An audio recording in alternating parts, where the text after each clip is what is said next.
on prenait le temps de parler de ces personnes qui restent dans le mariage pour les enfants?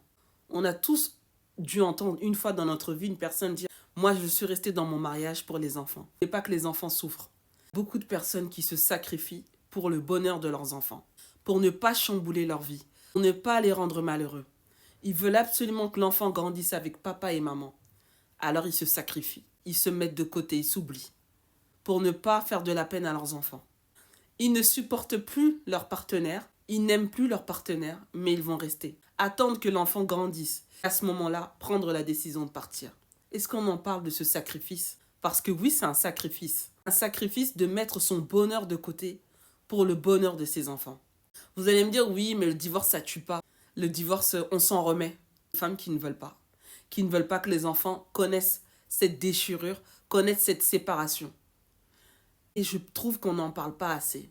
Et souvent, ce sont les femmes. Ce sont les femmes qui font ce genre de sacrifice pour le bonheur de ses enfants. Dites-moi ce que vous en pensez parce que je suis persuadée qu'il y a beaucoup de femmes qui vivent dans cette situation.